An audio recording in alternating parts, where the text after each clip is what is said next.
Hey everybody, Josh the RV Nerd of Bish's RV here with another monthly-ish industry update for you. And my goal really today, what I really wanted to accomplish with this one, was to try to give you the best idea possible of kind of like where the market looks like right now and where it might be going through the fall kickoff camping season here into the winter camping season and then forward into the 2024 calendar year, so that you can decide whether you're curious or whether you're serious about looking at an RV, either new or used, and what kind of position that might put you in, so you can be in your best, most educated position possible and, you know, leverage the right dollars and cents the right way for a purchase that makes the most sense and fewest dollars to you. Yeah, carry the one. I'll work that out later on my own time. Anyway, let's get going. As we go through this, I'd love to hear some comments from you, what you think on where things are, where they're going to go, and any insights that you might be able to offer that maybe I've missed or a topic that you'd like me to dive into. Let me know. In the meantime, let's get going. And a real quick note as we get going here, at the time this video is rolling out, the big RV dealer open house just wrapped up. That's like basically a giant RV show specifically for dealers where we get to see a bunch of the new models, new features, new things that'll be coming out here. And it's kind of like the signaling point where manufacturers have mostly solidified what their 2024 lineup is going to look like. So if you want to kind of stay in tune with that, if you haven't already, make sure you hit that subscribe button and follow along with our videos. And I am working my tail off right now to just build up a huge 2024 catalog for you, so you'll have all kinds of new fun things to enjoy. So first of all, kicking things off, I sort of call it the health of the new RV market, or the shipment and flow of new RV manufacturers. All the stats that come out in these videos, they're always delayed a month or two, just because that's kind of how this industry works. So the most recent stats that we have to display for you today actually come from July. And if you take a look at this, the bar graphs kind of paint a little bit of a dismal picture from the RV manufacturer's perspective. July of 2023 is the second lowest volume of shipments that the RV industry has sent out this year, second only to January. So considering peak middle summer shipments is matching basically, you know, beginning of the year before the industry really kicks off kind of shipments, is not really an awesome thing to see from manufacturers. It's also not exactly fun information for me to share here, but I hope you appreciate how we'll go out of our way to share the good, the bad, the ugly, and everything in between with you. There were about 20,500 RVs shipped in the month of July. And, you know, the question that I kind of have from that is like, why the big reduction right there? I kind of contribute it to two main factors. First of all, a big one is interest rates are kind of pressuring dealers to reduce on-hand inventory, because the longer a dealer has something in stock and the more age it accrues, the more that they basically pay in interest. It's called floor planning, basically. There's an RV floor plan, there's a financial floor plan. And kind of like you pay interest on an RV loan, dealers have essentially a giant RV loan that they sort of, you know, it's a revolving line of credit as different RVs come and go.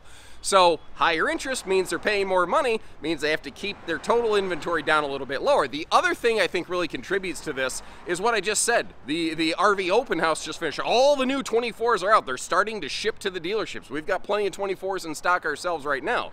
That means that, you know, if we still have an in-stock 23 or maybe even an aged 22, you know, whether it's us or any other dealer, well, that's a problem. So dealers are kind of making sure that they're only ordering like their really core high volume guaranteed seller inventory, as they still work to push off some of that older age stuff. And as a result, they're just not asking for as many shipments from manufacturers right now.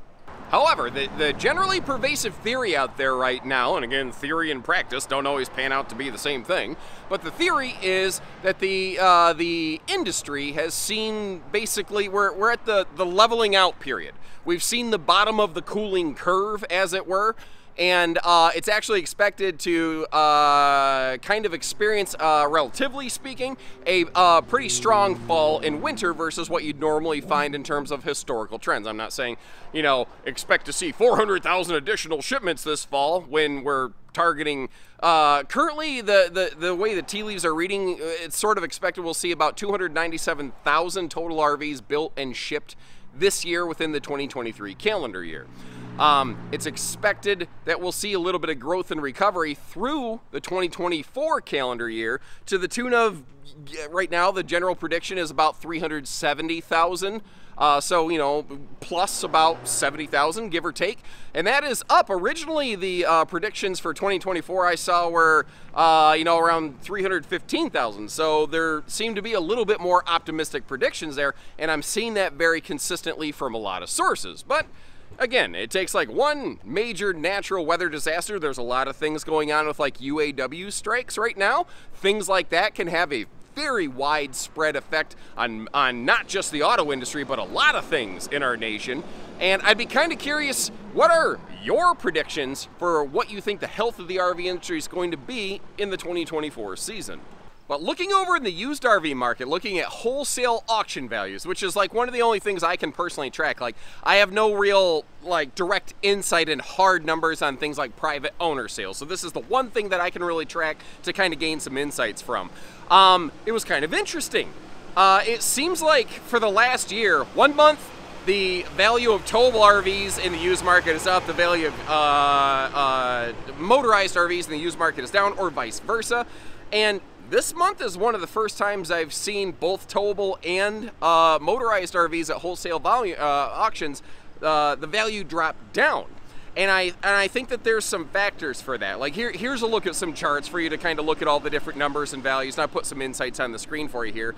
But I think what's kind of happening here is that as, you know, the new RV manufacturers are coming out with more and more lower priced options. And I have always said, and I will die on this hill, that the value of used RVs is relative to the current new RV market. If the value of new RVs goes up, the value of used RVs goes up. And you saw that during that weird pandemic phase where people could actually sell a used RV for more than they bought it for, which normally just does not happen. And that's because the value of new RVs shot up like a frickin' rocket. And, you know, it's taking a long time to kind of equalize and rebalance that. So as more and more manufacturers in the towable RV spectrum are coming out with more price affordable options, it is putting pressure on the used RV market and bringing those prices down slowly. Like I said, things can go up like a rocket, they come down like a parachute, which sucks. The motorized market's a little bit more interesting. If you look, I think what's kind of contributing that to here is if you looked last year, the motorized market, the biggest thing that held them up was like massive chassis shortages. There were tons of different pieces and part shortages, but there were just not enough chassis. Motorhome manufacturers just sat there with all the parts and no chassis to put them on, basically. And this year that hasn't been a problem. So with better motorhome supply available this year, that has kind of reduced the limited inventory exploitation opportunity, for lack of a better way to say it, if we're just going to call a spade and a duck, kind of what happened there. You know, supply and demand factors kind of thing. If there's more supply, you know, you can't demand as much kind of money for it. I think that's what's kind of happening in the motorhome market. And it's interesting, if you notice on those trends, the motorhome market every other month has been jumping up, down, left, right, BA, start, I think is how that goes. But this is one of the first months in a long time, 2 months in a row, I've seen the used motorhome market, the values actually drop. I ain't mad at it. That's a good trend. I would like to see a little more price relief than we're experiencing right now, and I hope that trend continues, because it will get to a point very quickly that this industry will price itself out of viability. And actually, last month, a bunch of people kind of commented, I sort of dove into the pop-up market a little bit, and the folding tent camper pop-up market, whatever you want to call it, has just really tanked the last couple years. And I really think that's because it used to be the most affordable, lowest cost way to sort of dip your toe in the water to see if you like the camping experience before you go neck deep into a full-on travel trailer and a loan or something like that.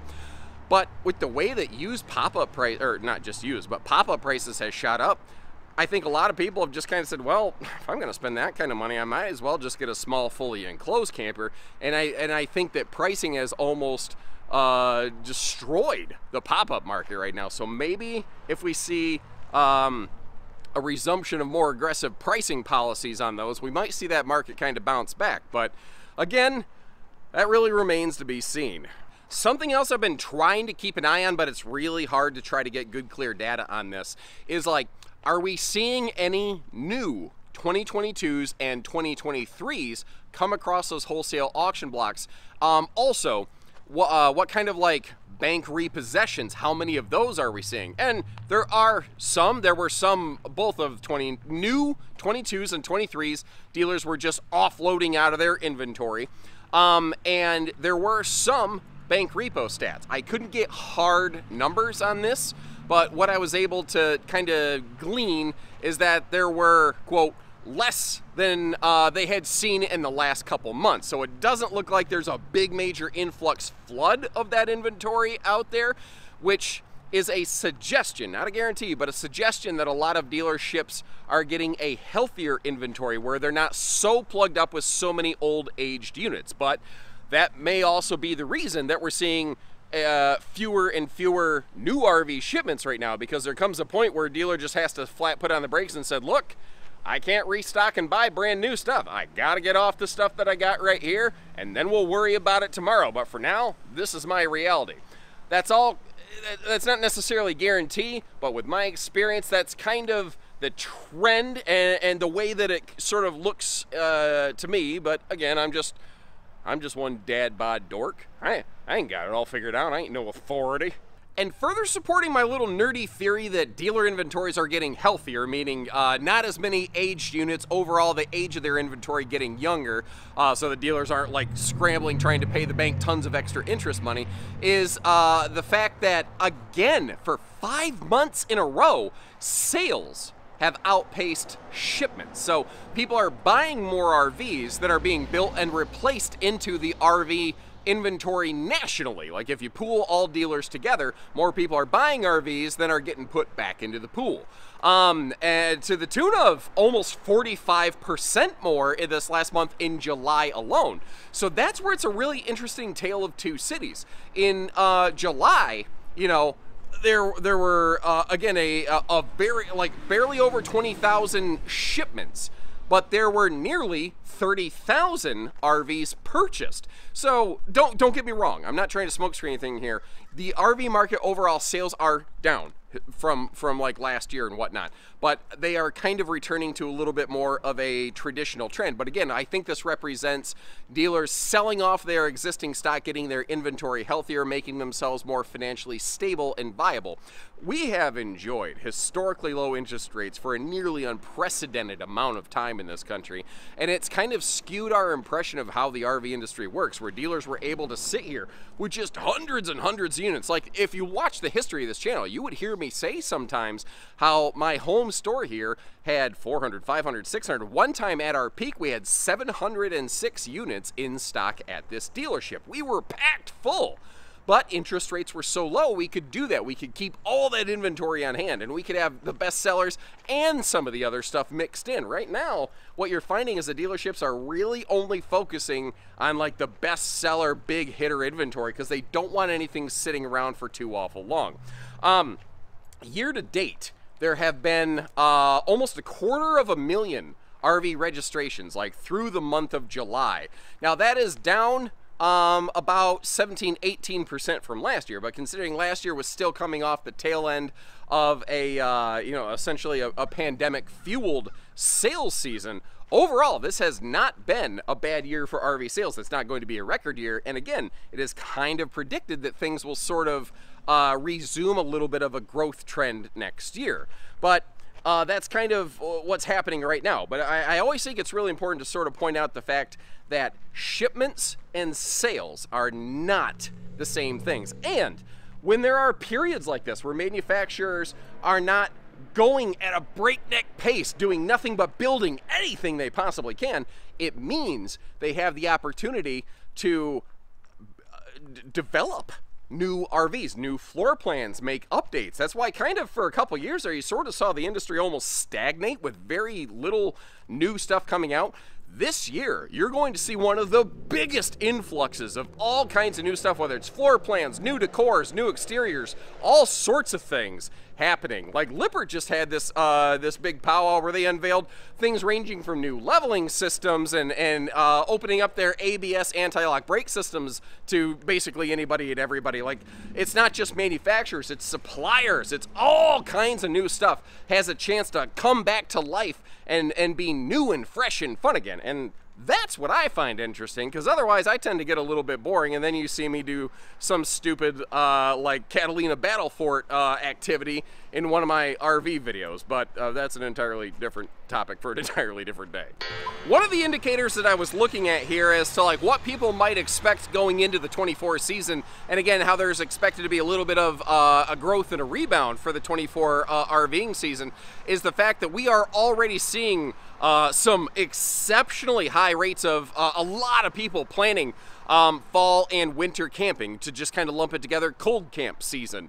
It looks like it might actually be like a record cold camp season, because one of the other pieces of the puzzle here that's very interesting, it's really easy for somebody to say, look, the RV industry has a really low number of shipments, everything must be in the tank. Well, that doesn't mean that people who've bought RVs aren't still using them. There was a lot, there are a lot of people theorizing that there'd be all these people diving into the RV industry that would be bailing out of their barely used RVs, and that glut of used RVs flooding the market has really never happened. It just never really hit the way a lot of people predicted, because a shocking number of people, in the views of some, have continued to enjoy and remain within the you know, the RVing and camping lifestyle. Diving into some KOA, Campgrounds of America stuff, they showed that like 85% of campers are planning some kind of fall trip, with 38% of them saying they would definitely camp over winter, and basically like 65% of people saying they're going to definitely do some kind of cold camping, and over half of campers have already booked some kind of trip for 2024. So it looks like a lot of people are already getting their plans lined up and staying within the RV lifestyle.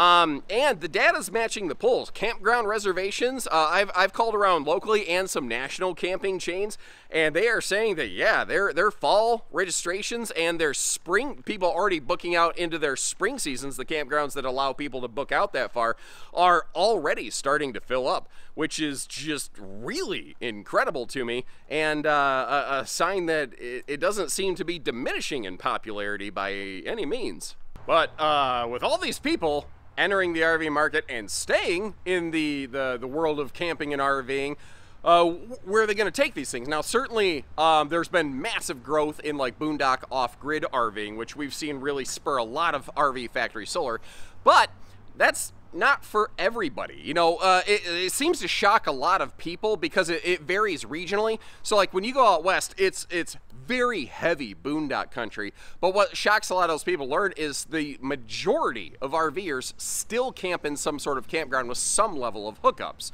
Well, you know, there's a finite number of sites to take those things. Thankfully, this year we've seen the greatest boom and surge of new RV campsites that I've ever seen in my career. And I think it's because, you know, when there was this massive number of people entering the RV market during that pandemic-fueled era, a lot of people did start developing new campgrounds, but it takes time to get all that stuff done. You don't just like slap up some power poles and hang up your shingle and say, come on in and start camping, folks. Yeah, the EPA has a little more to say about it than that, basically. You know, you can't just take a bulldozer and start grinding stuff up right next to a lake, for instance. But the build period of a lot of these places and expansion of existing sites has really kind of like started hitting all of a sudden here. Like I was looking, my parents have a place down in Florida. They had an RV and site down there, so it's kind of a market that I was looking into. And like just around like Florida and Alabama, there have been something like 1,300 new campsites this year alone. Not to mention that the number of places that have enhanced their facilities, but some of them have added like 9-hole golf courses and pickleball courts and hot tubs and all kinds of other things. A lot of these places are getting bigger and a lot of them are getting nicer. They're also getting more expensive typically, so kind of, you know, factor that into the equation. But you know, why the big spike there? I kind of talked about, you know, the timing of all of it, but I tell you what, as I've gotten older, I 100 100% have really started to acknowledge and respect why, as you get older, you want to move away from that cold weather that we get here in the some of the northern states. It is not as much fun when your cartilage wears out and your bones start grinding together more. It just hits a little bit differently.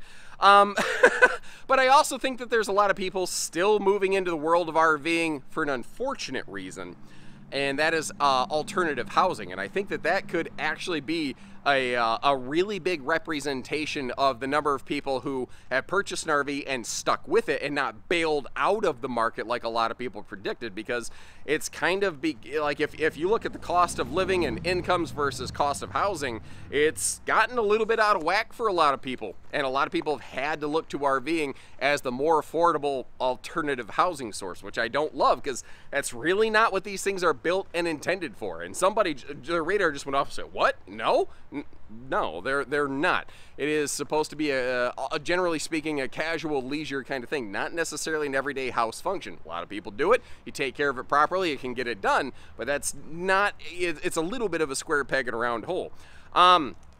It's just kind of one of those necessity being the mother of invention kind of things. But I do hope we continue to see more parks growing in number of sites and facilities, just because it's nice to have more options. And what I would really like to see is we get back to that kind of comfort balance point where we could reintroduce a little bit of spontaneity into the RVing lifestyle. Because like I said, a lot of people are already booking sites into fall, winter, and 2024 calendar years. So that makes it really hard to just sort of, you know, look at the family and be like, everybody saddle up, we're going to the campground this weekend. Well, if it used to be, there was pretty good guarantee that one of your local campgrounds is going to have some open campsites. That's not as much of a thing anymore. And for a lot of people, it's the freedom that comes with the RV lifestyle that is really attractive to them. And I hope we can continue to see more sites open up so we can kind of get back to that just sort of spur of the moment fun camping adventure weekend phase. I don't know. But again, I want to try to get you forewarned, forearmed, educated on what you might expect if you are curious or serious about potentially entering the RV market. And for the vast majority of people, there's typically some level of financing involved in an RV, and a major factor of that is interest rates. And I've already talked about several times in this video how interest rates have climbed up, which has, you know, caused some pressure on available on-hand dealer inventories, but that also applies pressure to you, a consumer. If you're financing an RV, that interest rate directly affects how much money's coming out of your pocket, either monthly and especially over the life of that loan. Keep in mind, at the time that I film this, it's technically just before the Federal Reserve kind of meets again, and by the time this video comes out will be just after that. So I'm working on a little bit of predictive data here. But the last time the Feds basically got together was in July. What's kind of predicted is that after some of the sharpest interest rate increases that we've seen in recent history, certainly the fastest interest rate hike, spike, growth, whatever you want to call it, it is kind of expected that as a lot of inflationary factors have kind of diminished, dwindled, gotten a little bit under control, not totally, not at the rate that we would all like it, certainly, but it is expected that as they meet for September, October, whatever it is, that we will see no interest rate change. So good news, bad news. It means no exactly relief, but it also means no additional punch to the teeth, and something that's a little more predictable and reliable for you. I don't know how that factors into your equation, but it's information for you to use to kind of decide, you know, if it's the right time for you or not the right time for you, and I hope you appreciate that we put all that out there. And I spotted something, just a random story that really interested me, maybe because the basis of my education is actually technology. Like, I have a bachelor's in computer science, and I somehow became this weird RV nerd. I don't know. Anyway, but Tire Minder, who's a very popular, well-respected company creating TPMS systems, has recently announced they are now basically integrating with Apple CarPlay. And where I think that is very interesting is, like, there's been a lot of TPMS and backup cameras and side view cameras and all that in the RV industry introduced in the last couple of years. But there's been nearly no integration with how that works with your vehicle. Now, a lot of that is not because the RV makers and suppliers aren't trying to make that happen. A lot of it is because a lot of automotive makers said, you're not gonna touch our technology. We don't want your stuff in our stuff. It's our magic box. Nobody else can see inside of it. And in a way, I kind of understand that. But, I mean, we have so many screens and things to distract us while we're driving now, just in the vehicle alone, let alone when you're towing something behind you. So seeing anything that limits those number of screens and more seamlessly integrates, I'm sorry, if I just spit a whole bunch, I should say it, not spray it, but anything that seamlessly integrates the towing and driving experience and reduces the total number of overload input stimulation that you have to endure while you're driving is something that I'm a big fan of. I've been very outspoken about the fact that I would like to see more emphasis put on towing safety out there. It feels like a lot of this industry is about buy the next one, sell the next one, sell the next one. But I like to take care of people who have already bought their RV, and you know, I want to see them stay safe while they're out there.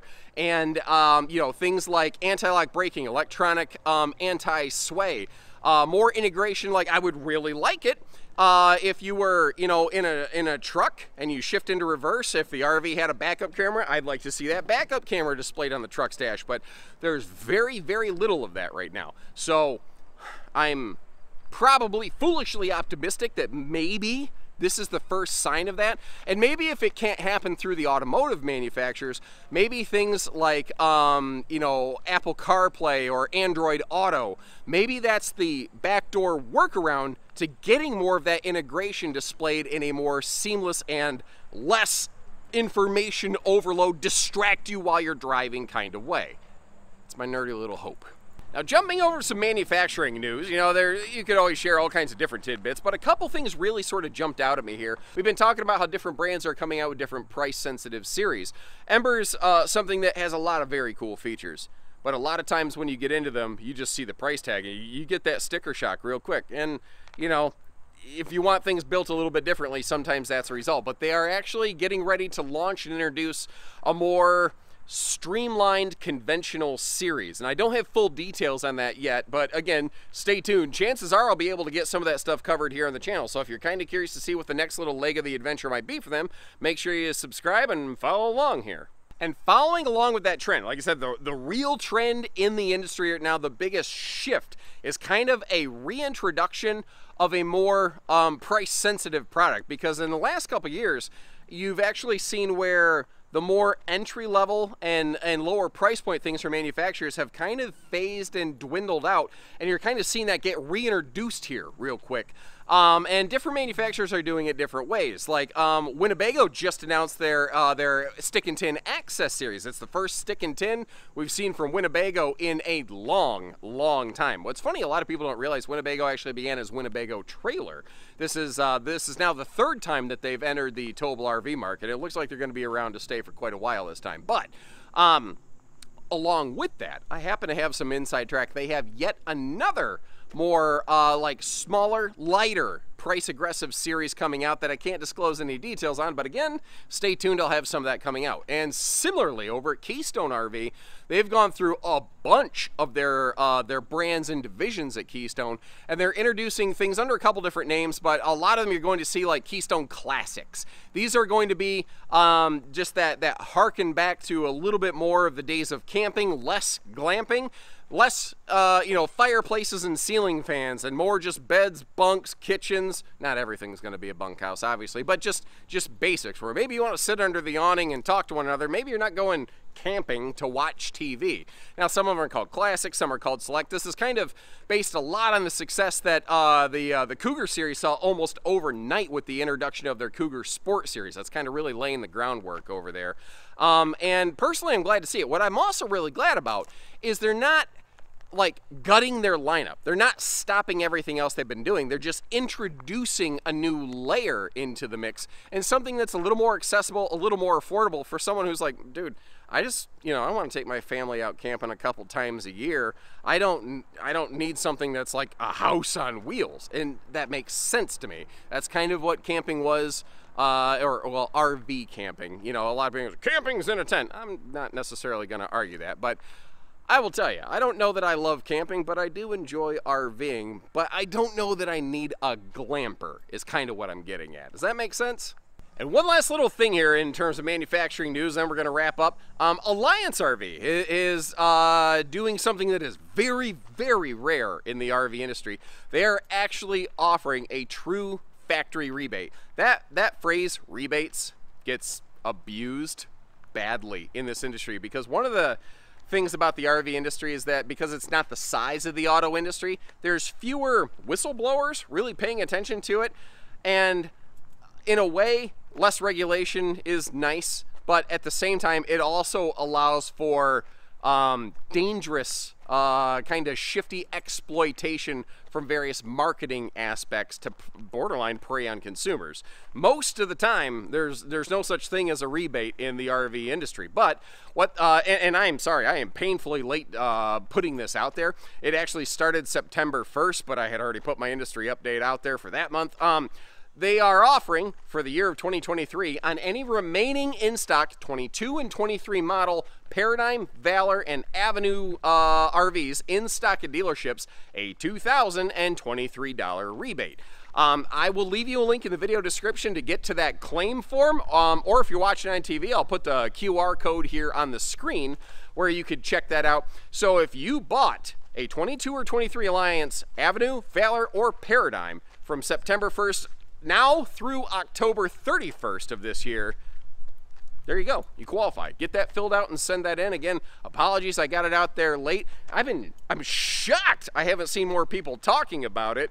But I wanted to at least let you know sometime. I'm sorry it wasn't sooner. And I wanted to do some more digging for you this month, but I just flat ran out of time. I apologize for that.